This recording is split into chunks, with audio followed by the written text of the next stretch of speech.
ሰላም ጤና ይስጥልን ውድ የቻናላችን ተከታታዮች የፕሮግራማችን ቤተሰቦች፣ ይህ አብዲራባ ቲዩብ ነው። ፕሮግራማችን ላይክ በማድረግ እንድትጀምሩ፣ አዲስ የሆናችሁ ሰብስክራይብ በማድረግ ለዚህ ቻናል ቤተሰብ እንድትሆኑ፣ እንዲሁም ይህንን ፕሮግራም ከሀገር ውጭ የምታደምጡ የቻናላችን ተከታታዮች በሱፐር ስቲከር፣ ሱፐር ቻት፣ ሱፐር ታንክስ ድጋፍ እንድታደርጉ በአክብሮት እየጋበዝን በዚህኛው ፕሮግራማችን እንግዲህ ትናንት ከተደረጉ የእንግሊዝ ፕሪሚየር ሊግ አጓጊና ተጠባቂ ጨዋታዎች መካከል በተለይ ትልቅ ትኩረት ያገኘው በሰሞነኛው ብቃት ብዙ ሲባል፣ ብዙ ሲታማ፣ ብዙ ሲተች፣ ብዙ ሲባል የነበረው የአርነ ስሎት ሊቨርፑል በሜዳው ለአራት ተከታታይ ጨዋታ በድል የመጣውን የኡናይ ኤምሬን አስቶን ቪላን አስተናግዶ 2-0 በሆነ ውጤት ማሸነፍ ችሏል። ፍጹም የጨዋታ ብልጫ በተስተዋለበት ሊቨርፑል የቀድሞ ካራክተሩን ባሳየበት የምሽቱ ጨዋታ እንግዲህ ከረፍት በፊት ታሪካዊ ግብ መሐመድ ሳላ በአንፊልድ ሊቨርፑልን ቀዳሚ ያደረገች ግብ አስቆጠረ።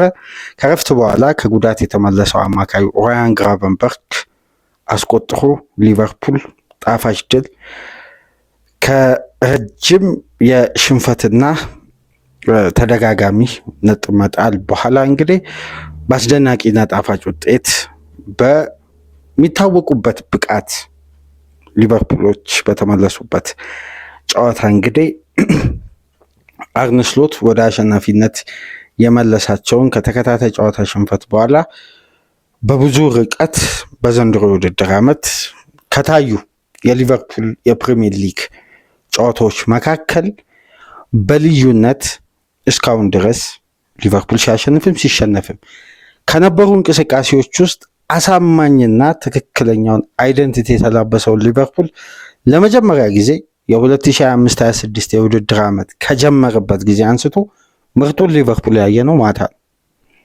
ትናንት ማታ ምሳ በተደረገበት ጨዋታ እንደ ቡድን ኦርጋናይዜሽን ስትራክቸር ጥሩ ሪስፖንስ ላለፉ ጨዋታዎች ቡድኑ ላጣው ውጤት ማነቃቂያ ወደ ሪትም መመለሻ መንደርደሪያ የሚሆን ትልቅ ውጤት ነው ያስመዘገቡት።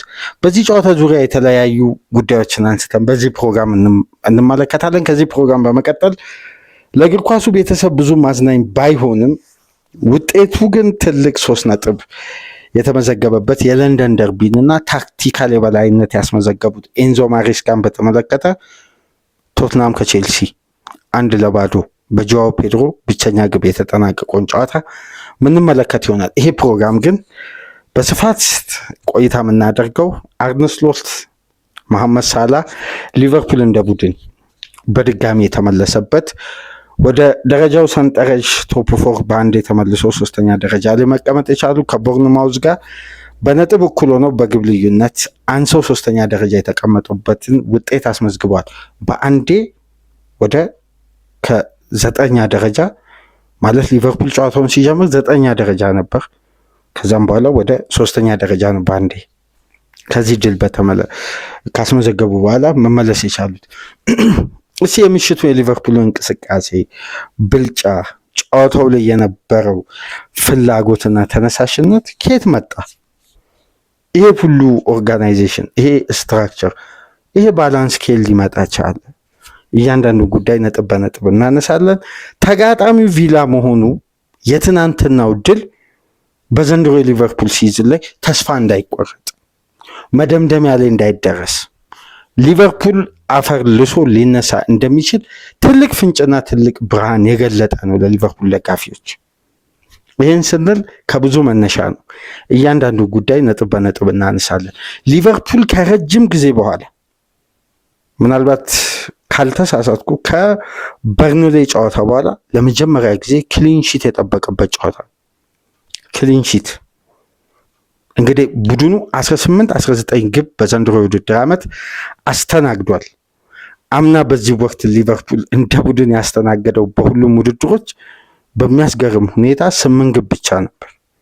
ዘንድሮ ግን በእጥፉ አስተናግዶ በርካታ ግብ በቀላሉ የሚቆጠርበት ክፍት ከሆነ እንቅስቃሴ አማካዩ ክፍል የሚጋለጥበት በጣም በርካታ ጉዳዮች ስትራክቸራል ክፍተት እንዳለው ስንተች ስናነሳ ነበር። ግን እንዴት በአንዴ ሪያክት ማድረግ ቻለ ክለቡ በዚህ ደረጃ? ያውም አጀማመሩ ደካማ የሆነ ነገር ግን ባለፉት 4 ጨዋታዎች ከሜዳ ውጪ በዋይት ሃርት ላይን ጭምር ቶትናምን አሸንፎ በሜዳው ማንቸስተር ሲቲን ደግሞ በልዩ የሞራል ተነሳሽነት ወደዚህ ጨዋታ የመጣው አስቶን ቪላን ማሸነፍ ያውም ዶሚኔት አድርጎ 2-0 ግብ ሳያስተናግድ ጆርጂያዊው ግብ ጠባቂ ማማርዳሽቪሊ ለመጀመሪያ ጊዜ በሊቨርፑል ቤት የግብ ጠባቂ ፖዚሽን ላይ ሆኖ ክለቡ መረቡን ሳያስደፍር የወጣበት ጨዋታው ነው። እንዴት አንድ ጉዳይ በደንብ አስተውላችሁ ከሆነ በጨዋታው ላይ ልክ ጨዋታው እንደጀመረ በመጀመሪያ 10 ደቂቃ በአንፊልድ የሚሰማ አንድ ድምፅ ነበር። የአርነ ስሎትን ስም ደጋፊው እየጠራ ያሞግስ ነበር እና ሊቨርፑል ግብ አላስቆጠረም፣ ሙከራ አላደረገም። ግን ደጋፊው የአርነ ስሎትን ስም እየጠራ እና ተጫዋቾች ኳስን በያዙ ቁጥር ዝማሬ ያላቸውን ተጫዋቾች እየዘመሩ ያነቃቁ ነበር። ሊቨርፑል እንደ ቡድን አንድ ፓሽን አለው።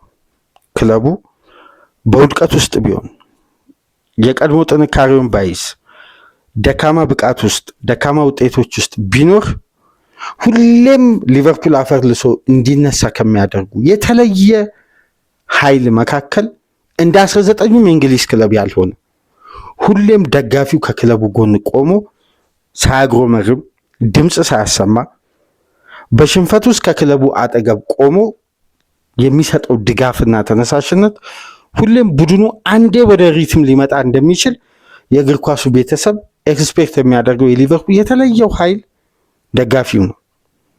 በተለይ በአንፊልድ የሚደረጉ ጨዋታዎች ሲኖሩ ለተጫዋቾች ተነሳሽነትና ለሚያሳዩት ታጋይነት የተለየ ንቃት የሚፈጥር ነው። ከዚህ ቀደም ብሎ ደግሞ ዕለተ ሐሙስ ምሽት በእንግሊዝ ሰዓት አቆጣጠር ከምሽቱ 1 ሰዓት ባልተለመደ ሰዓት የሊቨርፑል ስታፎች ተሰብስበው አንድ ነገር ላይ ተመካከሩና አርብ ከነበረው ትሬኒንግ በኋላ ቫንዳይክ ድንገት አሰልጣኙ፣ ኮቺንግ ስታፍ፣ ይህን ስፖርቲንግ ዳይሬክተሮች፣ አስተዳዳሪዎች በሌሉበት በተናጠል የሊቨርፑል ተጫዋቾች ብቻ ስታፍ ምናምን በሌለበት ተጫዋቾችና ቫንዳይክ አብሮ በጋራ ተመካከሩ ለ46 ደቂቃ። እንዴት ነው ወደ አሸናፊነት የምንመለሰው? ይሄ ስብሰባ የተመራው በአምበሉ አማካኝነት ነው። የዛ ስብሰባ ድምር ውጤት ይመስላል የትናንትናው። አንደኛ ውጤት የተራበ ቡድን፣ ሁለተኛ ፍጹም የተለየ ተነሳሽነት። ባለፉት 12-13 ጨዋታዎች ውስጥ ፍጹም ሊቨርፑል ቤት የጠፋው ንቃት፣ ፍላጎት፣ በተለይ ህብረት። አንዱ ተጫዋች አንድ ሪያክሽን ሲያሳይ ሜዳ ውስጥ አንድ ኳስ ላይ ወይ ሙከራ ሲያደርግ ወይ የጋራ ኳሶችን ሲያሸንፍ ወይ ወደ አደጋ ክልል የመጣውን ኳስ ሲያጸዳ የቡድን አጋሮቹ ያን ተጫዋች የሚያበረታቱበት ክለቡ ፍጹም ሞቲቬት ሆኖ ነው ተጫዋቾች። እንደውም እንደ እንግሊዝ ሚዲያ እንደሚወጡ ዘገባዎች ለነፋብሪዚዮ ራሱ ጥሩ ቢዝነስ ተከፍቶ ነበር። አርነ ስሎት በሊቨርፑል ቤት ይቆያሉ አይቆይም የሚል ጥያቄ ኢንቦክስ እየተደረገለት ከትናንት በስቲያ አንድ ቪዲዮን ስመለከት ቦርዱ ምናምን በአርነ ስሎት ላይ ከፍተኛ እምነት አለው ብሎ አሁን በስሎት ዙሪያ በቃ ከፕሮግራም ፋብሪዚዮም ሊያሰለች ነበር እና ፍጹም መነቃቃትና የቡድኑ ስፕሪት ከዚህ አስደናቂ ደጋፊ ጋር የተጣመረበት ጨዋታ ነው የተያያዘበት። ይሄ ፍላጎት፣ ይሄ ንቃትና ይሄ የሜዳ ውስጥ ህብረት ቅንጅት ነበር ሊቨርፑል ቤት የጠፋው። የተበጣጠሰ እንቅስቃሴ፣ ኮንቲኒቲ የሌለው ዶሚኔት ለደቂቃዎች የሚያደርግ የተበጣጠሰ ሊቨርፑል ነበር። ካራክተሩ ፍጹም ከቡድኑ ጋር ነበር። የትናንትናው ግን በዘንድሮ የውድድር ዓመት ሊቨርፑል ኢንትራ ፍራንክፈርትን የመጀመሪያ 5 የፕሪሚየር ሊግ ጨዋታዎች ምናምን አሸንፏል። በካራባኦ ካፕ እነ ሳውዛምፕተን አሸንፏል። ግን የትናንትናው አይነት ኢነርጀቲክ ፐርፎርማንስ ሊቨርፑል ቤት አልታየም። አሁን ለምሳሌ ኤቨርተንን የመጀመሪያ 45 በበለጡበት ጌሙን ኮንትሮል አደረጉ እንጂ ይሄ ሱፐር ዶሚናንት የምንለው አይነት ጨዋታ አልነበረም። ግን 2-1 ባሸነፉበት ጨዋታ ጥሩ ሊቨርፑል ታየ የተባለው በዛን ጨዋታ ነበር። እያንዳንዱ ጨዋታዎች በመጨረሻ ደቂቃ በሚቆጠሩ ግቦች ስጋት ውስጥ ሊቨርፑል እንዳለ ብዙ ጨዋታዎች ይጠቁሙ ነበር። የትናንትናው ጨዋታ ግን በአንድ ጨዋታ መደምደሚያ ላይ መድረስ ባይቻልም ግን እነዛ ስጋቶችን ከራሱ ላይ ገፎ ያወረደ ይመስላል ቡድኑ። ይሄ የነበረበትን ሃንጎቨር የነበረበትን ያ የተከታታይ ጨዋታዎች መሸነፍ፣ ከሪትም መውጣት፣ እያንዳንዱ ተጫዋች በተናጠል ሲተች፣ አሰልጣኙን ታክቲካሊ ጠለቅ ብሎ ትናንትና የነበረው ስፕሪት፣ የተጫዋቾች ፍላጎት፣ እያንዳንዱ ኳስ ላይ የሚያሳዩት ንቃትና አግሬሲቭ መሆን አምና ሊቨርፑል ከሌሎች ክለቦች በጣም የተሻለበት ጥንካሬን ትናንትና አየን። በባህሪ ሜዳ ውስጥ ያ ቀይ ደም ያ ቀዩ ማሊያ በትክክል ባህሪውን መስሎ ቀዩን ማሊያ ከዚህ ቀደም የሚታወቅበት ባህሪው መስሎ ደጋፊው በጮኸ ቁጥር ሊቨርፑል የሆነ ሪያክት ያደርጋል። በደንብ ታስተውላላችሁ። የማንቸስተር ጨዋታ ዕለት ሊቨርፑል ሜዳ ውስጥ ተርን አድርጎ ወደ ጨዋታው እንዲመጣ ደጋፊው ሲጮህ ሊቨርፑል በጣም ዝግ ባለ ስሎ የሆነ ፖሴሽን ነበር። ይሄ ፔኔትሬሽን የሌለው ይሄ ዝግ ባለ አሰልቺ የሆነ ፖሴሽን ነበር። ያን መነቃቃት ምላሽ ሊሰጥ አልቻለም። ትናንትና ሊቨርፑል ኦቨር ፐርፎርም አድርጓል። በጨዋታው ላይ ተጫዋቾች ፍላጎታቸው ይለይ ነበር፣ ተነሳሽነታቸው። በተለይ ደግሞ ጨዋታውን ለየት የሚያደርገው የቪላ ፊዚካል ቲም መሆኑን እያንዳንዱ ዲፓርትመንት ላይ በአካል ብቃት ቪላ የሊጉ ጠንካራ ሶሊድ ኮምፓክት እና በጣም አግሬሲቭ እና ይሄ የጋራ ኳስ የአካል ብቃት ቡድን ነው። አምና ታስታውሳላችሁ ሊቨርፑል ሁለተኛ ዙር በጣም በአካል ብቃት ደረጃ ከፍተኛ ይሄ የመዛል ሁኔታ የተስተዋለበት ከቪላ ጨዋታ በኋላ ነው። ሊቨርፑል ከፍተኛ የአካል ብቃት መዛል መታየት የጀመረው በጣም ሊቨርፑል ኢንቴንስ የነበረበት ጨዋታ ነው። የተጋጣሚን ሁኔታ ሪያክት ለማድረግ ክለቡ የቀረበበት የጨዋታ መንገድ እና ጨዋታው በጣም በሊቨርፑል ቤት ያለው ስፕሪት ድባብ፣ ያ የጠፋው ቅንጅት፣ ያ የጠፋው ስፕሪት ከደጋፊ ጋር ሊያያዝ ያለው የሊቨርፑል አጫወት ለመጀመሪያ ጊዜ መልክ ይዞ ቡድን መስሎ ሜዳ ውስጥ ታየ በዘንድሮ የውድድር ዓመት። አሁን ሊቨርፑልን ለመግለጽ የዘንድሮ ሊቨርፑል ከአሁን በኋላ ይሄ ኢነርጂ፣ ይሄ ፍላጎት፣ ይሄ ተነሳሽነት፣ ይሄ ህብረት የሚቀጥል ከሆነ የዘንድሮ ሲዝን ሊቨርፑል እንዳለፈው ጊዜ እንደሚመዘገበው ውጤት ለመደምደም ከወዲሁ ያለፉትን ጨዋታዎች ሊያስረሳ የሚችል ብቃት ነበር። ምሽት ላይ ያየ ነው። ጨዋታው እንዴት ነበር? በተለይ አርነ ስሎት ትላልቅ ለውጦችን አድርገው ነው ወደ ሜዳ የገቡት።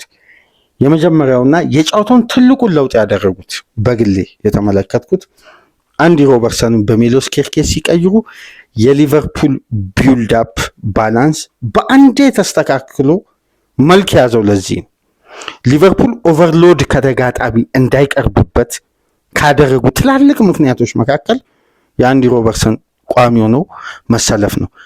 ዋነኛ ምክንያት አንዲ ሮበርትሰን ቫንዳይክ እና ኩናቴ ከ5 ዓመት ገደማ አብረው ተጫውተዋል። ያው ኩናቴ ከፈረመበት ጊዜ አንስቶ ማለት ነው። እነዚህ ተጫዋቾች ሞር አዳፕት አድርጓል፣ ሞር ፍሉድ ሆነዋል። በደንብ ታይሚንግ እና ዲሲዥናቸው ይታወቃል። ለስህተት ራሳቸውን ፖሴሽናል እንቅስቃሴ አይጋብዙም። ያለፈው ሳምንት ከፓላስ ጋር ሮበርትሰንና ማካሊስተርን ስሎት ቤስት ሲያደርጉ ማች ፊትነሳቸውን ለማሳደግ ነበር እና የሮበርትሰን በቢልዳፑ በኩል ሊቨርፑል ጤናማ ወይም ፕሬሲንግን ተቋቁሞ የመሻገርን ስትራቴጂ በአግባቡ ለመጀመሪያ ጊዜ በሲዙስ እንዲፈጽም ያስቻለ ጤናማ የተረጋጋ ቢልዳፕ ሊቨርፑል እንዲኖረው በደንብ የምታስታውሱ ከሆነ ካለፈው ሳምንት ከሰራናቸው 2 የሊቨርፑል ፕሮግራሞች ውስጥ 2ቱንም መሰረት አድርገን በተለያየ ሀሳብ የተወያየ ነው። መነሻ ሀሳቡ የሊቨርፑል ቢልዳፕ እስካልተስተካከለ ድረስ ሊቨርፑል ወደ ድል አይመለስም። ይሄ ሽንፈት ይቀጥላል። ታይሚንጋቸው፣ መናበባቸው፣ የፉል ባኮቹ የሴንተር ባኮቹ ከአማካዩ ጋር የመቀናጀቱ ድል ዝቅተኛው ነው። የሊቨርፑል ቢልዳፕ እስካሁን ድረስ ለፕሬሲንግ ተጋላጭ ነው። ቢልድ አፕ የሚበላሽ ቡድን ደግሞ ፖሴሽን ቤዝድ ሆኖ በዛ ካራክተር ቡድን ለመገንባት የሚያስብ ቡድን ለፕሬሲንግ እና ለቢልድ አፕ ተጋላጭ ከሆነ ለተጋጣሚ ፕሬሲንግ የሚጋለጥ ቢልድ አፕ ከሆነ በቀላሉ ግብ ይቆጠርበታል። ግን የትናንት ነው ሊቨርፑል ለምንድን ነው ሶሊድ ሆኖ የታየው? አንደኛ ማማርዳሽቪሊ ኳሶችን ሲያስጀምር በደንብ ከተመለከታችሁ አራቱም ተከላካዮች ፖዚሽናቸውን ይዘው የሚጠብቁበትን ቦታ በደንብ ለተመለከተ ሊቨርፑል ቢልድ አፕን ለመሻገር 2 ንክኪ ይበቃው ነበር። ለሮበርትሰን ሲሰጥ ሮበርትሰን ለቫንዳይክ ወደኋላ ባክፓስ የሚያደርግበት ታይሚንግ አይዘገይም ወይ አይፈጥንም። በቃ በተገቢው ሰዓት ታይሚንግና ዲሲዥኑ ማለት ነው። የጊልኬዝ ክፍተት ዘንድሮ የነበረው ታይሚንግ ነው። አንደኛ የአየር ላይ ኳስ ኤሪያል ዱዌሎችን ይሸነፋል። ሰከንድ ቦል አያሸንፍም። ታይሚንግ እና ዲሲዥኑ ላይ ተጫዋቹ ወደኋላ ባክፓስ መሆን የሌለበትን ኳስ ባክፓስ ያደርጋል። ወደፊት መሸጋገር ያለበትን ኳስ ወደፊት ማይሸጋገር ኳስ ወይም ባክፓስ አድርጎ ቢልዳፑን እንደገና ማስጀመር ያለበትን ኳስ ደግሞ ወደ ጋክፖ ባዶ ኤሪያ ላይ የሚጥላቸው ኳሶች ዲሲዥኑ በተገቢው ሰዓት ተገቢውን ውሳኔ አይወስንም ነበር።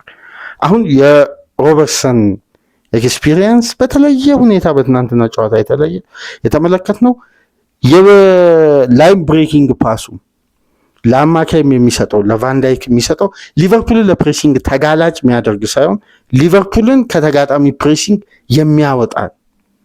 ስለዚህ ማማርዳሽቪሊ ትናንትና ለምንድን ነበር ኳሶቹ ማይበላሹት ወይም የሚሰጠው ሰው አጥቶ የማይጨነቀው?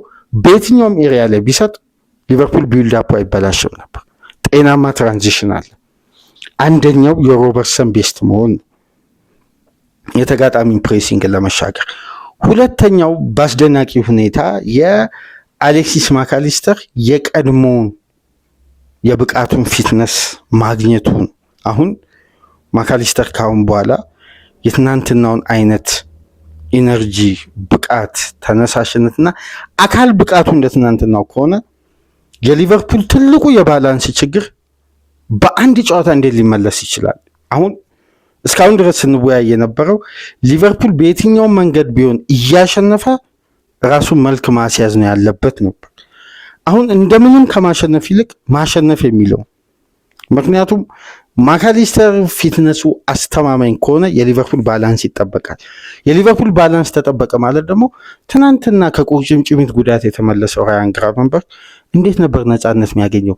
የተወሰኑ ፔኔትሬሽኖቹ እንደ ቀድሞ ይሄ ተርን አድርጎ የሚዞራት አዟዟር በተወሰነ መልኩ በፕሬሲንግ ቢነጠቅም ግን ነፃነቱ የሚያስደንቅ ነበር። ወደፊት በመቅረብ ይሄ እንደ ቀድሞ ድሪብል እያደረገ የሚሄደው አካሄድ በድጋሚ ተመለከትን። የሲዝኑ መጀመሪያ አካባቢ ሊቨርፑል በውጤት ጥሩ በነበረበት ወቅት ይህን እንቅስቃሴ እናይ ነበር። ግን የትናንትናው ሞር አድቫንስ ሆኖ እንዲጫወት ነፃነት የሰጠው ማካሊስተር ያውም ፊዚካል ባትል ቀጥታ ሲያደርግ የነበረው ከአንድሬ ኦናና ጋር ነው። አሁን ፊዚካሊ ማካሊስተር ፊት መሆኑ የምትመለከቱት የሚያሳየው ሪያክሽንና የሚሰጠው ምላሽ እያንዳንዱ እንቅስቃሴ ላይ የክለቡ ኢነርጂ ሙሉ በሙሉ ፋይናል ሰርድ ፕረስ በማድረግ ሚድ ብሎክ ላይ ፕረስ እያንዳንዱ ፌዝ ላይ የሊቨርፑል ንቃትና ህብረት የተለየ ነበር። እስቲ የማካሊስተር እንዲህ ደግሞ የተሟላ ፊትነስ ላይ መኖሩን በዚህ ደረጃ አሁን በአንድ ጨዋታ ሪከቨሪው እንግዲህ ምን ያክል ፈታኝ እንደነበር አስታውሱ። ያን ሁሉ ጨዋታዎች ሁሉ ማካሊስተር ላይ ሲተች የነበረው የትናንትናውን አይነት ፊትነስ እስከሚያመጣ ነው። አሁን የፊትነስ ደረጃ ልክ ስሎት እንዳሉት በኦክቶበር መጨረሻ ነው ይሄ ተጫዋች በሙሉ ፊትነስ ላይ ሊገኝ ይችላል፣ እስከዛ ድረስ መታገስ አለብን ሲሉ እንደነበሩት እንግዲህ ኖቬምበር 1 ላይ በተደረገ ጨዋታ ነው ማካሊስተር እንግዲህ በዛ በሚታወቅበት ፍላጎትና ኢነርጂ የታየው። የማካሊስተር ምርጥ በሆን ለስንት ተጫዋቾች በትናንትናው ጨዋታ ነፃነት እንደሰጠ ተመልከቱ። ዶሚኒክ ሶቦስላይ ምናልባት በዘንድሮ የሊቨርፑል የውድድር ዓመት ከሶቦዝ ላይ የተሻለ ተጫዋች ሊቨርፑል ቤት ይጠራ ቢባል የትኛውም ተጫዋች ሊጠራ አይችልም። የትናንትናው ደግሞ የሶቦዝ ላይ ብቃት እንደምታውቁት ቢቢሲ መሐመድ ሳላህ መረጠ፣ ስካይ ስፖርት መሐመድ ሳላህ መረጠ። ቲኤንቲ ግን ዶሚኒክ ሶቦዝ ላይ ነው የመረጡት የጨዋታው ኮከብ ብለው። 72 ፓስ አቴምፕት አድርጎ 70 በተሳካ ሁኔታ ተጠናቀቀ። 9 ግራውንድ ዱዌሎችን አሸነፈ። እያንዳንዱን እስታት ብንመለከት አንድ አማካይ በዚህ ደረጃ ያውም ፊዚካል ባትል ባለው ጨዋታ የሶቦዝ ላይ አይነት ቴክኒክም የፊዚካልም ጨዋታ አሟልቶ በዛ ኢነርጂ በዛ ሩጫ 90 ደቂቃ ባለመድከም እንዴት አንድ ተጫዋች ከመጀመሪያ 1 ደቂቃ እስከ መጨረሻ 94 ደቂቃ ድረስ በተመሳሳይ ቴምፖ ይጫወታል። ይሄን ጉዳይ በነገራችን ላይ በእያንዳንዱ ጨዋታ ሊቨርፑል ሲሸነፍ ቀኝ ፉልባክ፣ ግራ 8 ቁጥር፣ ቀኝ 8 ቁጥር ሲፈልጉ 6 ቁጥር፣ 10 ቁጥር በሌላ ጨዋታ አንዳንዴ ደግሞ ወደ ግራ ክንፍ ይወስድ በሁሉም ሚና አንድ አይነት ተጫዋች ነው። የተሟላ ሊቨርፑል አማካይ በዘንድሮ የውድድር ዓመት ዶሚኒክ ሶቦዝ ላይ አንድም ጨዋታ ላይ ብቃቱ ወርዶ አይታይም። ፍላጎቱ አንሶ አይታወቅም።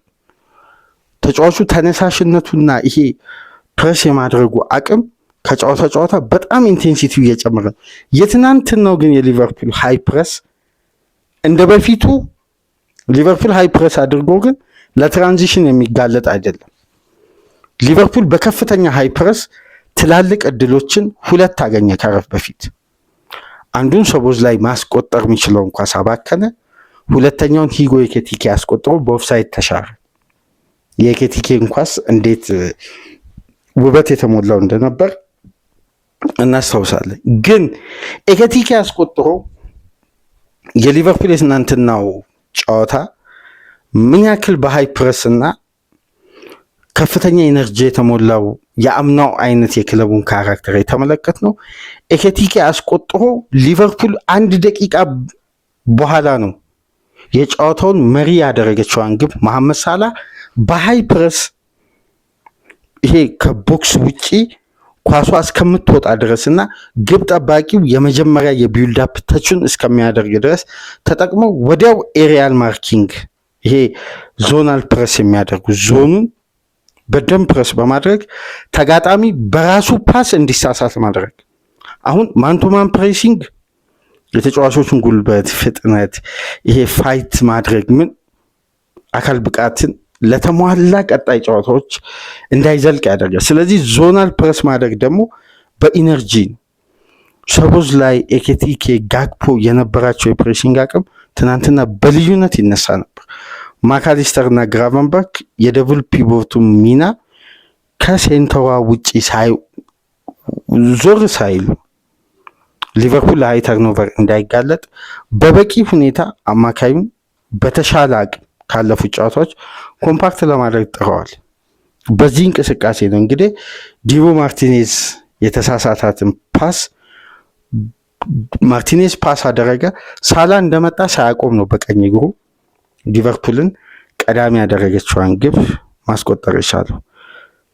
የሳላ ግብ በፕሪሚየር ሊግ አዲስ ሪከርድ፣ አዲስ ታሪክ፣ ታይቶ የማይታወቅ ታሪክ።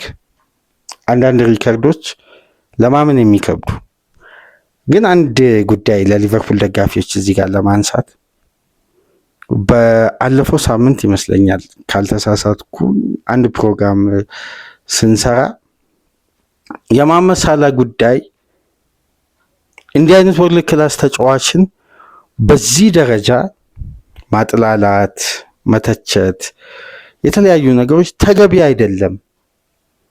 ሳላህ በጊዜያዊነት ብቃቱ ቢወርድ መመለሱ የማይቀር ነው። ይሄ ነገር ደግሞ ሄዶ ሄዶ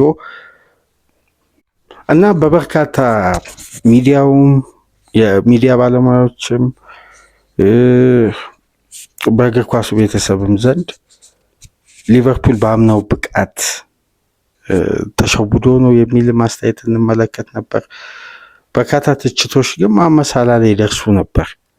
ነገር ግን የምሽቱ የመሐመድ ሳላህ ደግሞ ብቃት ለተመለከተ የነበረው ፍላጎትና ይሄ ተጫዋች የሚዲያው ትችት በበለጠ ሳላን የሆነ ያነሳሳው ያነቃቃው ይመስላል እና በተለይ ባለፈው ሳምንት ከብሬንፎርድ ጋር በግሩም ሁኔታ ማስቆጠሩ ሊቨርፑልን ከሽንፈት ባያድንም ግን ሳላ ያስቆጠረበትን ቴክኒክ እያደነቁ የዘንድሮ ሊቨርፑል ውስጥ ግን የመሐመድ ሳላ ሚና ኦቨር ለቡድኑ ውጤት ማጣት እንደ ምክንያት እየተነሳ ነገር ግን የምሽቱ ብቃት ደግሞ ለነዛ ተቺዎች ለነዛ ያልተገባ ትችት ለሚሰነዝሩ ደግሞ በአጠቃላይ አፍ ያስያዘ አንድ ግብ በብዙ ርቀት በርካታ ሪከርዶችን በመሰባበር የምንጊዜም የሊቨርፑል ሶስተኛ ከፍተኛ ግብ አስቆጣሪ ሆኖ በታሪክ የተቀመጠበትን ግብ ነበር ማስቆጠር የቻለው 250ኛውን ግብ መሐመድ ሳላህ በሊቨርፑል ቤት አስቆጠረ። 188 በፕሪሚየር ሊግ፣ 45 በሻምፒዮንስ ሊግ፣ 6 በኤፍኤ ካፕ፣ 5 በዩሮፓ ሊግ፣ 4 በካራቦ ወይም ኢኤፍኤል ካፕ፣ 1 በዩኤፋ ሻምፒዮንስ ሊግ ኳሊፊኬሽን 250 ግብ። ሳላ በ2017-18 52 ጨዋታ አድርጎ 44 ግብ 18-19 ላይ 52 ጨዋታ አድርጎ በተመሳሳይ 27 19-20 ላይ 48 ጨዋታ አድርጎ 23 ግብ 20-21 ላይ 51 ጨዋታ አድርጎ 31 ግብ 21-22 ላይ በተመሳሳይ 51 ጨዋታ አድርጎ 31 ግብ 22-23 ላይ 51 ጨዋታ አድርጎ 30 ግብ 23-24 ላይ 44 ጨዋታ አድርጎ 25 ግብ 24-25 ላይ 52 ጨዋታ አድርጎ 34 ግብ። መሐመድ ሳላ የኮንሲስተንሲ መለኪያ ነው። የፕሪሚየር ሊጉ ሌጀንድ ነው። የምንጊዜም በታሪክ ከፍተኛ ግብ አስቆጣሪዎች ተርታ መቀመጥ የቻለ በታሪክ በአንድ ብቻ ክለብ በቀጥታ ግብ ላይ ተሳትፎ በማድረግ በሊቨርፑል ብቻ መሐመድ ሳላ ግብና አሲስት ያደረገው በድምሩ በፕሪሚየር ሊግ ብቻ 276 ግብ ላይ ቀጥተኛ ተሳትፎ በማድረግ በፕሪሚየር ሊጉ ታሪክ ከዋይን ሩኒ ጋር እኩል መቀመጥ ችሏል። ሩኒ የቆየበትን ጊዜ አስታውሱ። ማንቸስተር የነበረበትን ፕራይም ታይም አስታውሱ። የፈርጊ ማንቸስተር እያንዳንዱን ጉዳይ ብታነጻጽሩ ሳላ ከምንም ላይ ነው እዚህ ላይ ደረሰው። በትራንዚሽን ውስጥ በነበረ ቡድን ነው። ሳላ የፕሪሚየር ሊጉ ሌጀንድ መሆኑን በድጋሚ ያስመሰከረበት የምሽቱ ጨዋታ ነው። 276 ግብ ላይ ተሳትፎ ሲያደርግ 188 ግብ በማስቆጠር 88 አሲስት በማድረግ ከዋይን ሩኒ በማንቸስተር ዩናይትድ ቤት ካደረገው ጨዋታ ያነሰ ጨዋታ አድርጎ ያነሰ የውድድር ዓመት ቆይታ አድርጎ ነው ይሄን ሁሉ ተሳትፎ በአንድ ክለብ ውስጥ ማድረግ የቻለው። ሩኒ 276 ግብ ላይ ተሳትፎ ሲያደርግ ከግቦቹ ይልቅ ከሳላ በግብ ቁጥር ይበልጣል። ከሩኒ በፕሪሚየር ሊግ 183 ግብ ነው ሩኒ ያስቆጠረው። ሳላ 188 ነው። ሩኒ 93 አሲስት አድርጓል። ሳላ 88። ሁለቱ እኩል ናቸው። በፕሪሚየር ሊጉ ታሪክ አስደናቂ ሪከርድ መሐመድ ሳላህ ማስመዝገብ የቻለበት የምሽቱ ድል ነበር ለሊቨርፑል የተመዘገበው። የሳላ እንዲህ አይነት ሪከርድ ሲመዘገብ በየጨዋታው አንድ ግብ ሲያስቆጥር የተለየ ሪከርድ ነው። ግን በፕሪሚየር ሊጉ ታሪክ አሁን ሳላ ካሁን በኋላ አንድ ግብ ካስቆጠረ የምን ጊዜም በአዲሱ ፎርማት ነው በፕሪሚየር ሊግ ለአንድ ክለብ ብቻ እየተጫወቱ ግብ ላይ ከፍተኛ ተሳትፎ ያደረገ ብቸኛ ተጫዋች ይሆናል በታሪክ። መሐመድ ሳላ አሁን አንደኛ ደረጃ ላይ የሚገኘው ሩኒ ነው 276፣ ሳላም 276፣ ራያን ጊግስ 271፣ ሃሪኬን 259፣ ቴሪ ሄንሪ 249፣ ፍራንክ ላምፓርድ 237፣ ሰርጂዮ አጉዌሮ 231፣ ስቲቨን ጀራርድ 212፣ ሱን 198፣ ጂሚ ቫርዲ ደግሞ 193። መሐመድ ሳላና ሩኒ አሁን በእኩል ነጥብ ላይ ነው በእኩል የግብ ተሳትፎ ላይ ነው የሚገኙት። የትኛው ካሁን በኋላ እንግዲህ ሩኒ ያቆሟል። ሳላ ካሁን በኋላ ግብ ላይ በሚያደርገው የእያንዳንዱ ተሳትፎ በተሻለ ርቀት የሚሄድ ይሆናል። አንድ ሌላ ሪከርድ ደግሞ እዚህ ጋር ያይዤ ላንሳላችሁ። በፕሪሚየር ሊጉ ታሪክ 3 ተጫዋቾች ብቻ ነው 10 እና ከዛ በላይ በሆኑ ቡድኖች ላይ በቀጥታ በ10 ግብ በ10 አሲስት ያ ማለት በድምሩ ከ20 በላይ ግብ ላይ በቀጥታ ተሳትፎ በማድረግ በፕሪሚየር ሊጉ ታሪክ 2 ተጫዋቾች ብቻ ነው በታሪክ የተቀመጡት፣ ሩኒ እና አለን ሺረር። የትናንትናው የመሐመድ ሳላ ግብ ቪላ ላይ ማስቆጠር 10ኛ ግብ መሆኑን ተከትሎ በፕሪሚየር ሊጉ ታሪክ 3ኛ ብቸኛ ተጫዋች ሆኗል።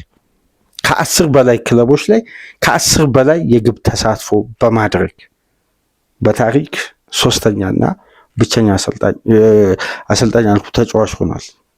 ታዲያ መሐመድ ሳላ ከኢያን ራሽ 346 ግብ ከሮግ ሃንት 285 ግብ በመቀጠል በሊቨርፑል የምን ጊዜም ከፍተኛ ግብ አስቆጣሪ በ3ኛ ደረጃ ላይ መቀመጥ ችሏል። በፕሪሚየር ሊግ ውስጥ የምን ጊዜም ከፍተኛ ግብ ተሳትፎ ያደረጉ የምን ጊዜም አለን ሺረር 324 ግብ ላይ ተሳትፎ በማድረግ 260 ግብ እና 64 አሲስት።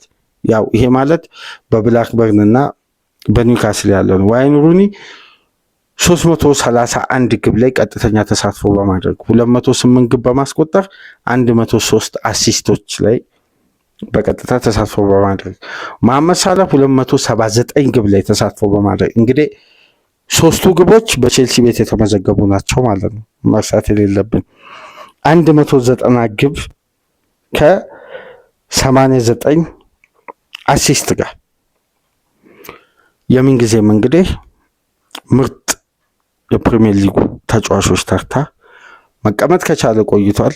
አሁን ደግሞ የነዛን ተጫዋቾች ሪከርድ መጋራቱ መሐመድ ሳላ አጠናክሮ ቀጥሎበታል። መሐመድ ሳላ ለሚተቹ ግን ካሁን በኋላ ያለው ሳላ ደግሞ በበለጠ ምላሽ የሚሰጥ ይመስለኛል። የትናንትናው ብቃት ለምሳሌ በዘንድሮ የውድድር ዓመት እስከ ትናንት ጨዋታ ድረስ ሳላ ያሳካው የድሪብል ብዛት 5 ነው። በሁሉም በፕሪሚየር ሊግ 5 ድሪብል ብቻ ነው ያሳካው። በትናንትናው በሙሉ 90 ደቂቃ ግን ካደረጋቸው 7 ድሪብሎች 5ቱን አሳክቷል። ለምሳሌ 2 ትላልቅ እድሎችን ክሬት አድርጓል፣ 1 አስቆጥሯል። የነበረው ንቃትና ፍላጎት በተለይ በአንዳንድ ፈታኝ በሆኑ ፖዚሽኖች የቪላን ተጫዋቾች እየቀነሰ የሚያልፍበት መንገድ ወደ ቀድሞ አካል ብቃትና ፍላጎት አንዱ ተነሳሽነት የታየው መሐመድ ሳላ ላይ ነው። በአጠቃላይ ግን የምንመለከተው የሊቨርፑል ንቃትና ፍላጎት ለቀጣይ 2 ከባድና ትልቅ ጨዋታ ትልቅ ስንቅ የሚሆን ድል ነው በአንፊልድ ያስመዘገቡት። በቀጣይ በአንፊልድ የአውሮፓውን ንጉስ ኃያሉን ሪያል ማድሪድን ይገጥማሉ። ከዛ ማንቸስተር ሲቲ የፔፕ ጋርዲዮላን። አርነ ስሎት ለሁለቱ ተከታታይ ፈታኝና ትላልቅ ጨዋታዎች ስንቅ የሆናቸው ሳይኮሎጂካል ጥንካሬያቸውን ከፍ ለማድረግ ካሉበት ወቅታዊ ስፕሪት በአንድ ወጥተው ወደ አሸናፊነት ስፕሪት ለመመለስ የሚያስችል ትልቅ ድል በአንፊልድ ቪላን 2-0 በማሸነፍ የሰቡዝ ላይ የማካሊስተር የግራቨንበርግ የአምናውን ቅንጅት አንፊልድ ላይ ባየንበት ሊቨርፑል በዘንድሮ ሲዝን በግሌ ለመጀመሪያ ጊዜ 100% አሳማኝ ድል ማስመዝገብ የቻለበት ጨዋታ። ለመጀመሪያ ጊዜ አሳማኝ ድል ማለት ተገቢውን 3 ነጥብ ከጨዋታ አግኝቶ በመጨረሻ ደቂቃ አልሸነፍ ባይነቱን ተጠቅሞ ጥረት፣ ድካም፣ ፍላጎት እስከ መጨረሻ ደቂቃ ድረስ ቆይቶ ከሚደረግ ድል ጨዋታን በእንዲህ መልኩ ማሸነፍ የክለቡ ባህሪ እንደሆነ ስናነሳ እንደነበር ይታወሳል። አሁን በዛ ባህሪ በዛ አቀራረብ አንፊልድ ላይ የኡናይ ኤምሪ ቪላን አሳማኝ በሆነ ብቃት በሙሉ 90 ደቂቃ በከፍተኛ ፍላጎትና ተነሳሽነት አንፊልድ ላይ ድል አድርጓል። ይሄን ድል እንግዲህ ያዝልቅላቸው ነው የምንለው። ፕሮግራማችን ላይክ አድርጉ። አዲስ የሆናችሁ ሰብስክራይብ፣ ከሀገር ውጭ የምታደምጡ ደግሞ በሱፐር ስቲከር፣ በሱፐር ቻት፣ በሱፐር ታንክስ ድጋፍ አድርጉ። በለንደን ደርቢ ጨዋታ እስከምንመለስ ድረስ የሊቨርፑል ደጋፊዎች እንኳን ደስ አላችሁ እያለን ሰላም ቆዩ።